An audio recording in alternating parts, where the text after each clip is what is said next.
Okay wait, এতক্ষণ আপনারা intro দেখে নিলেন, কিন্তু এখন আমি আপনাদেরকে শোনাবো আমাদের প্রথম থাইল্যান্ড ট্রিপে আমাদের ফুকেট জার্নিটা কেমন ছিল। আসসালামু আলাইকুম এভরিওয়ান, কেমন আছেন সবাই? এটা কোনো প্রফেশনাল ব্লগ নয়, আমি জাস্ট আমাদের এক্সপিরিয়েন্সগুলো আপনাদের সাথে শেয়ার করছি।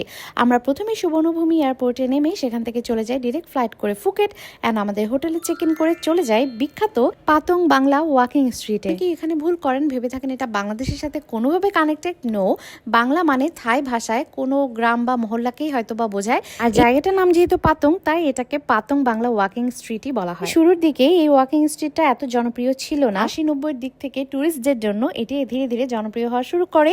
আর অনেকেই ভেবে থাকে এখানে শুধু দুষ্ট কাজ হয় না, এখানে দুষ্ট কাজই শুধু হয় না, এই রোডটা এত হ্যাপেনিং আর এত প্রাণবন্ত ছিল, আমাদের কাছে ভীষণ ভালো লাগছে। সারা রাত আপনার কিভাবে কেটে যাবে আপনি বুঝতেই পারবেন না। প্রতিটা দেশেরই আলাদা আলাদা কালচার থাকে, তাই প্রত্যেকটা দেশের কালচারকে সম্মান করা একটা ভালো মানুষের কাজ। তাই আমরা সেই রেসপেক্ট রেখেই আমরা পাতং বাংলা রোডের একদম শেষ মাথায় এই বিচে পাড়ে চলে আসি এবং এখানে খুব সুন্দর আমরা সময়টা কাটাই।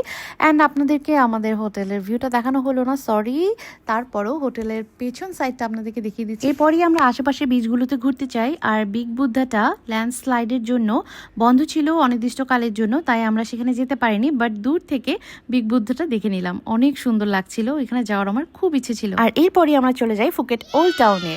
ওয়াও, মাশাল্লাহ, এত সুন্দর একটা জায়গা এই ওল্ড টাউন। আমরা একদম বিকেলের শেষ মুহূর্তটায় গিয়েছিলাম যাতে আমরা একটু ডে লাইট এবং সানসেট দুটো একসাথে উপভোগ করতে পারি। দিনের বেলা যতটা সুন্দর, রাতের বেলা তার থেকে দ্বিগুণ সুন্দর হয়ে যায়। দেখতেই পাচ্ছেন কত জমাট আলোকিত, খুবই সুন্দর। তবে এটা বাংলা রোডের মতো এত বেশি মানুষে পরিপূর্ণ নয়। আপনি অনেক রিল্যাক্স ফিল করে এখানে হাঁটতে পারবেন, ঘুরতে পারবেন, অনেক রকমের ফুড আছে যেগুলো এনজয় করতে পারবেন।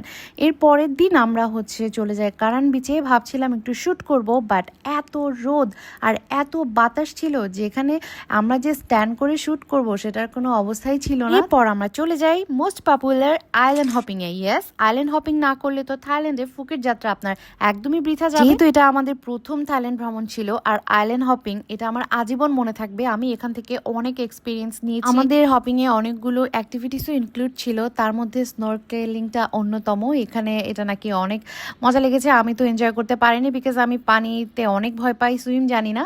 তবে আমার হাজব্যান্ড অনেক মজা করেছে। আর এইখানে দেখতে পাচ্ছেন সবাই কি সুন্দর সুইম করছে, এটা দেখে আমার এত ভালো লাগতেছিল। আর পানির কালার ভাই এত সুন্দর, ক্রিস্টাল ক্লিয়ার এবং নিচে একদম সব স্পষ্ট দেখা যাচ্ছিল। যাই হোক, আমরা অনেক মজা করেছি এই হপিংয়ে। তারপর ফাইনাল ডেস্টিনেশন